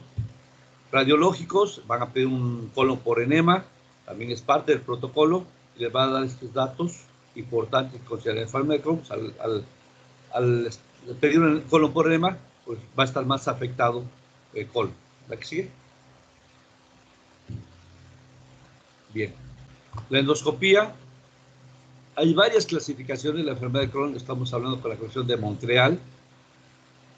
Manifestaciones extraintestinales, ya estamos viendo ahí, eritema nodoso, pioderma, aftas en orales, que me pudieran hacer sospechar. Las aftas no nada más son por enfermedad de Crohn, que algunos hemos tenido aftas en determinado momento, depende de lo que se hayan metido a la boca, o depende también de la higiene. Entonces, o sistema inmunológico, entonces a lo mejor tienen aftas orales y no significa que tengan enfermedad inflamatoria intestinal. Se suceden con cambio de pH en la boca o con una buena higiene de primera intención. ¿La que sigue? Bien. Para la colitis ulcerosa, la endoscopía, de nuevo, el colon por enema y la tomografía. Aquí encontramos para el índice de Trowell. Es el que había presentado al principio, se relaciona mucho. Hay ciertas variantes, por eso le puse estas dos. Dice la enfermedad de evaluación de la gravedad. Son muy parecidas, podemos usar cualquiera. Esta es la original y están algunas, van a encontrar modificadas. Índice de Trowell-Witt modificado. Si pueden y les da tiempo leer el acta latinoamericana, yo ayer la avancé hasta donde pude. Tiene muchos conceptos actualizados sobre esta enfermedad. ¿La que sigue? Bien, aquí está lo que les decía yo. Diagnósticos diferenciales.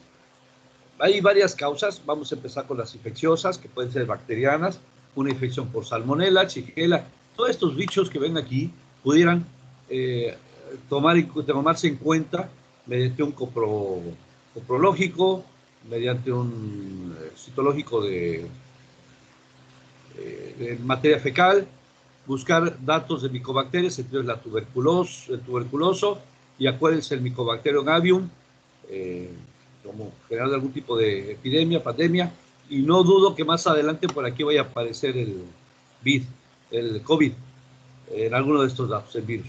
Parasitarias, bueno, decimos que hay sangrado, pichuria, hay que considerar siempre estos como diagnósticos diferenciales.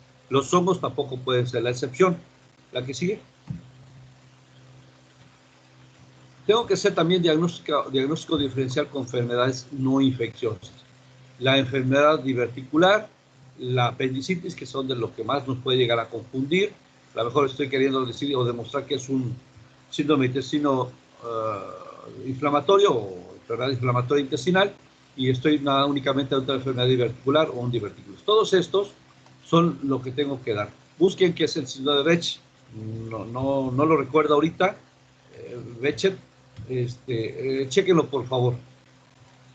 Problemas neoplásicos, ya vimos que también, como hay bolitas, hay tumorcitos o plastones en la pared abdominal, le voy a echar la culpa a algún tumor. Tengo que ser más específico.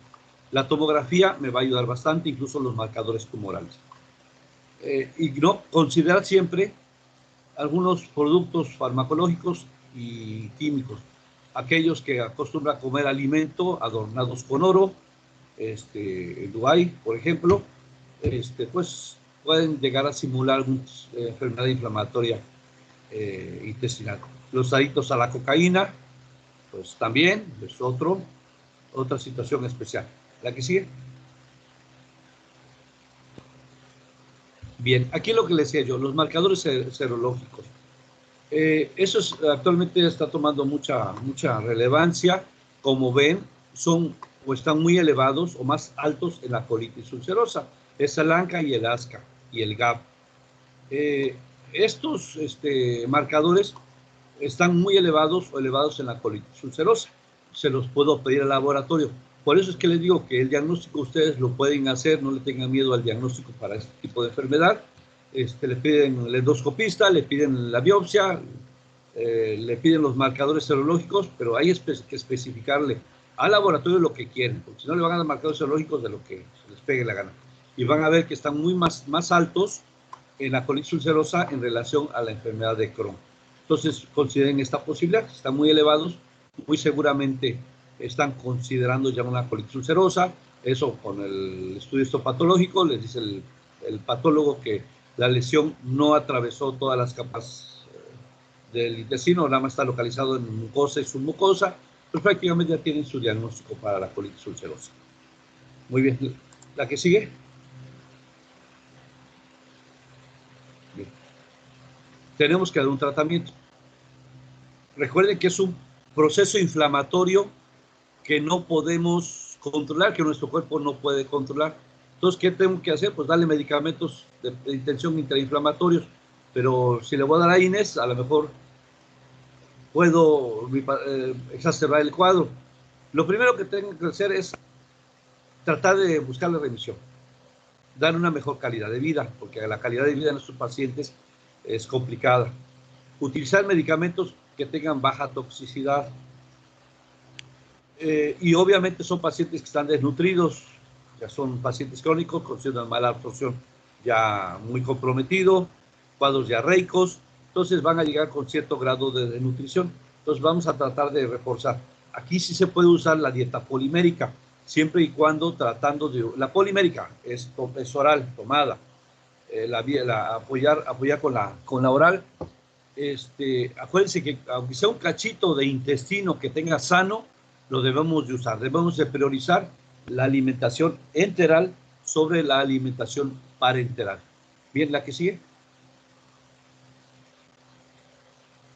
Bien. En el acta latinoamericana también hay un montón de datos, de hecho se refiere más que nada hacia el tratamiento. Y ven todo lo que están viendo, hablan del ácido salicílico, corticosteroides, acitropina, ciclosporina, todos estos datos que están dando. Le están diciendo la dosis y alguna observación. Pueden hacer combinaciones. De hecho, es parte del tratamiento actual para esta cosa, para esta enfermedad inflamatoria intestinal. La que sigue. Sin embargo, bueno, aquí la tenemos que clasificar. Acuérdense que tiene las escalas de Trover, París, Madrid, Montreal. Hay varias clasificaciones, la que ustedes usen, siempre y cuando la manejen bien.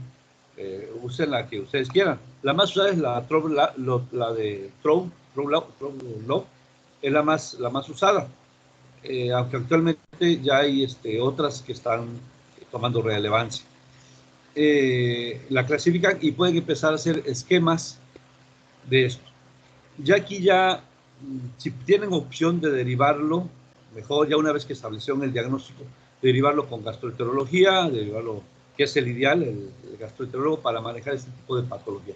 No se queden con el paciente porque puede generar algún tipo de complicación o puede presentar alguna complicación y las últimas van a terminar enviándolo ya complicado. Entonces el gastroenterólogo maneja muy bien esto, incluso a veces hasta el mismo gastroenterólogo tiene dudas porque es una enfermedad compleja, y lamentablemente en lo que es Latinoamérica empieza a proliferar, empieza a tener una alta incidencia en toda nuestra población. Entonces muy seguramente ustedes en su vida profesional van a encontrar con más frecuente, la enfermedad inflamatoria intestinal. En caso de Crohn, de enfermedad de Crohn fistulizada, bueno, el ciprofloxacino es el que están recomendando. Acuérdense que estos criterios cambian. Me gustaría que leyeran la revista que les subí, está esta no está muy grande, muy larga, son 200 y tantas hojas, y está muy digerible. La que sigue. Bien. Lo que sí tenemos aquí en México, y es lo que se ha usado durante mucho tiempo, es la mesalamina. Esa es la que he usado, la que tienen varios instituciones. Tiene que ver algo ahí con el ácido salicílico, en fin, tiene varias indicaciones. ¿Qué es lo que hace? Bueno, pues ya están viendo, tiene efectos sobre el ácido araquidónico, ustedes ya saben cuál es la cascada, prácticamente actúa sobre los prostaglandinos tromboxanos, tiene varios elementos a favor. Hay mejoría, ha habido mejoría, muchos pacientes han mostrado una mejor calidad de vida cuando empiezan a tomar ese medicamento. ¿La que sigue? Bien. Es lo que podemos dar, la mesalacina. Inclusive ustedes pueden empezar a dar mesalamina sin problema cuando están sospechando enfermedad inflamatoria intestinal. De hecho, desde un principio, también revisen mesalacina, tiene algunas contraindicaciones, pero aquí está bastante bien indicado. Ya tiene mucho tiempo que se ha estado utilizando este medicamento. Obviamente, ¿cuál es la indicación para cirugía? Lamentablemente también la cirugía a veces no elimina totalmente el elemento. Se ha visto, incluso algunos artículos dicen que después de la cirugía hay una reincidencia de nuevo de la enfermedad inflamatoria intestinal. Puede ser una medida paliativa, pero sí vamos a entrarle, por ejemplo, cuando hay colitis refractaria, cuando hay megacolon tóxico, cuando hay datos de perforación, hemorragia, no podemos saber si vaso sangrante, hay que entrar a revisar, pararlo, o también datos de profilaxis. Acuérdense que la colitis ulcerosa a último va a terminar también como datos de malignidad. Para la enfermedad de Crohn, bueno, un cuadro oclusivo que no responde al manejo conservador en las primeras 8 o 12 horas, va para adentro, va a entrar a cirugía. En caso de megacolon tóxico, obviamente si hay datos de perforación, tenemos que entrarle, y fracasos tanto en el ensayo como en el tratamiento del cuadro. Lamentablemente, han visto, algunos artículos refieren que después de haber hecho la resección intestinal o la reparación del daño, puede haber reincidencia de la enfermedad inflamatoria. ¿La que sigue? Bien. Desde el punto de vista quirúrgico, ¿qué se va a hacer? Para la colitis ulcerosa, bueno, una colectomía con descenso ileonal. Dice aquí que es curativa, pues sí, nos estamos llevando todo el colon prácticamente, pero a veces acuérdense que el 10 al 15% está un poquito más allá del ilio, entonces a lo mejor dejamos por ahí un foco activo. Y la enfermedad de Crohn, pues prácticamente es la que tiene mayor recurrencia. No puedo quitar todo el aparato digestivo como en la colitis ulcerosa, no puedo quitarlo, a lo mejor hago resecciones, pero muy seguramente va a tener mayor riesgo de reincidencia, de recurrencia posterior. Muy bien, creo que es la última, la que sigue.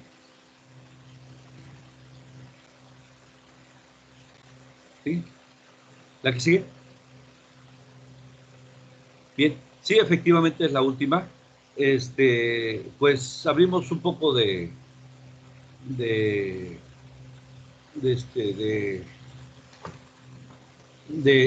sesión de preguntas y respuestas. La proyección, así luce mi pueblo allá en Jico, está vacío. Bueno, es lo que quisiéramos, con la recomendación de que aquí en Minatitlán no salgan de sus casas. Está difícil la situación de afuera, manténganse en su casa. Queremos continuar con las clases presenciales más adelante, o podernos saludar más adelante. Entonces, insistir mucho en que no salgan de casa. El contexto social afuera es muy grave, delicado. La contaminación es de persona a persona, no sabemos quién esté contaminada, y pues me gustaría verlos a ustedes más adelante en la facultad, ya personalmente, y poderlos saludar. Muchas gracias. Abrimos la sesión de preguntas y respuestas. ¿Alguien quiere preguntar algo?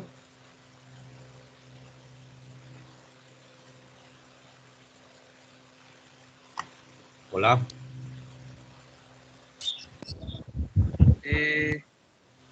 Doctor. Sí. Sí, bueno, era respecto, entonces, nosotros básicamente lo vamos a manejar quizás como con un síndrome dispépsico, un síndrome quizás de intestino irritable, y ya al tiempo ya lo referiríamos ya con estos estudios, ¿no? ¿Hay algún dato? Por ejemplo, yo recuerdo haber leído que en muchas ocasiones se relacionaba el Crohn con lo que era la columna en caña de bambú, que esa la podíamos ver en una radiografía de abdomen. Quizás, no sé, como para decir, pues, también de que es una valoración integral, tanto de imagen, lo que usted nos dijo, valoración de los anticuerpos, todos, hacer un estudio integral. Y pues había leído eso, de que es muy común de que estas personas con Crohn también cursen con otras enfermedades reumáticas, y en este caso que era muy común verles la columna en caña de bambú. No. A ver, quiero aclarar bien. No lo van a manejar como síndrome de intestino irritable ni como enfermedad dispépsica. Nada de eso.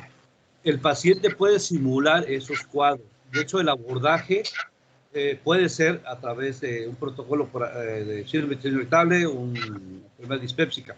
No lo van a manejar como esas patologías. El paciente puede simular esos cuadros.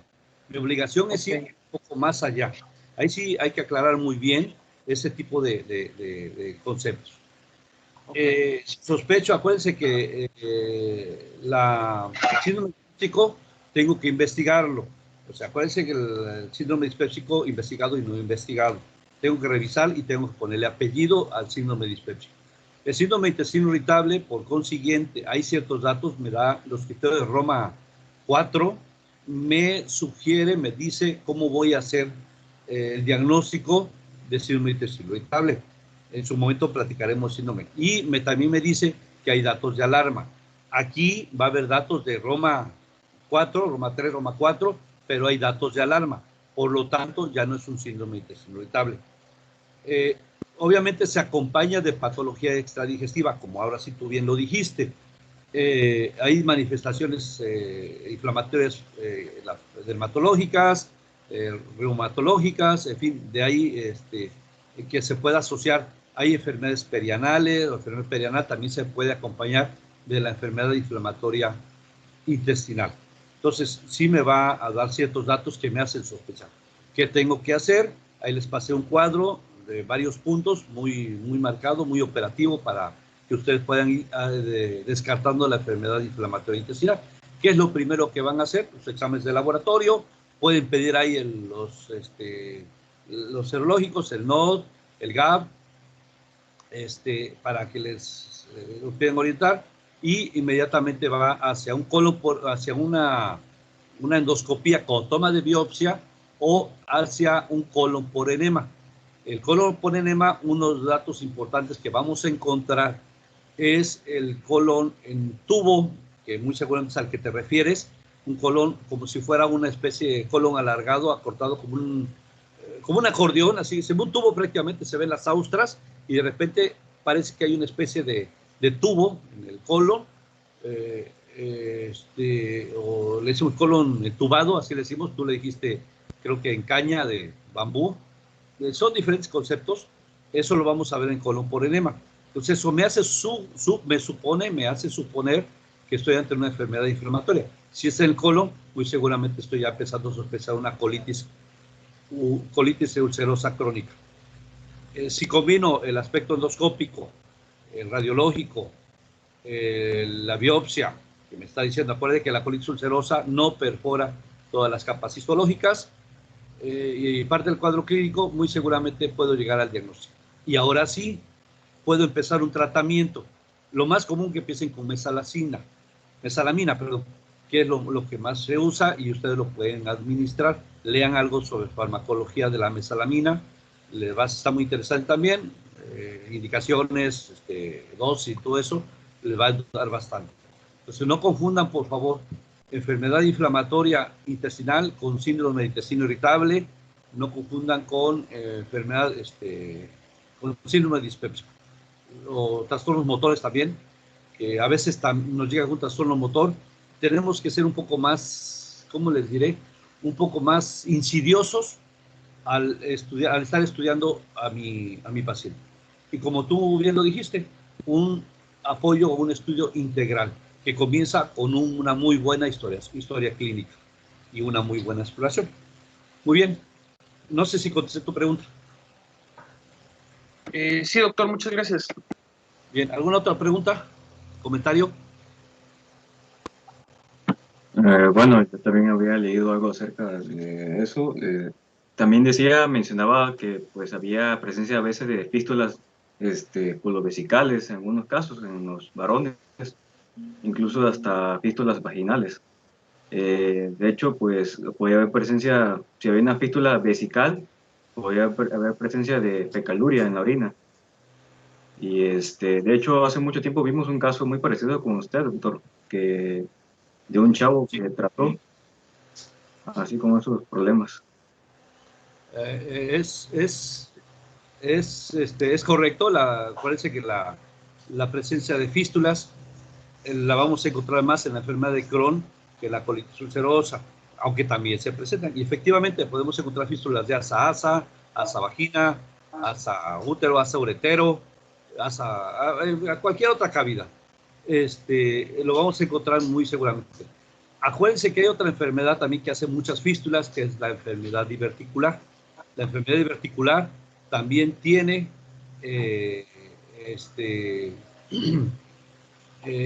también tiene la enfermedad diverticular, también hace fístulas, son delicadas, son graves, y también tenemos que tomar presente como diagnóstico diferencial. De hecho, ahí vienen los diagnósticos diferenciales. La enfermedad,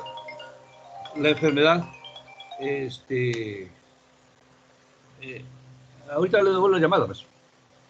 Sí, ok, ahorita le devuelvo la llamada. La enfermedad diverticular.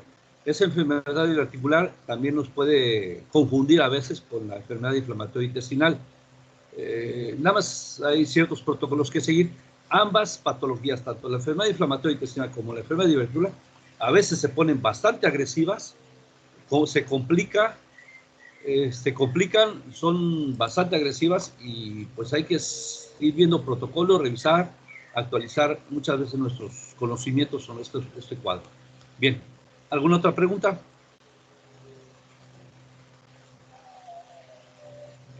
Doctor, ¿sí me escucha? Sí, adelante.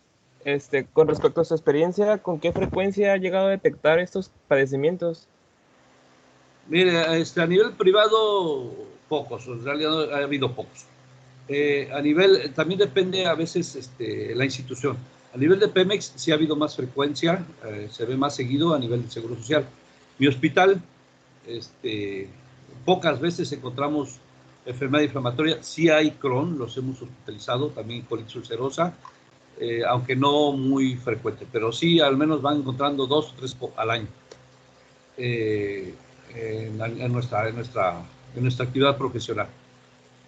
Obviamente si te vas a otros lados, pues ya la cambia. Lamentablemente, y eso lo dicen las estadísticas, esta patología va a ser más frecuente a futuro. Se está incrementando esto, quiere decir que hay factores ambientales que nos están incidiendo en nuestro organismo, lo que comemos a veces, no sabemos, hay muchas cosas que pueden. En sí la etiología de la enfermedad, de ese tipo de enfermedad inflamatoria intestinal, no está definida, es idiopática, no está bien establecida la etiología. Entonces, pues le van a echar la culpa y ellos se dan cuenta que hasta al estrés le echan la culpa. Bien, ¿la que sigue? La que sigue, digo, ¿alguna otra pregunta?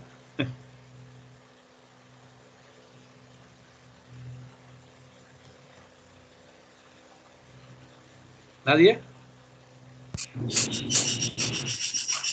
Bien, pues les agradezco su atención. Nada más alguien, bueno, ya me dijeron quién va a presentar el tema de enfermedad celíaca para el próximo martes.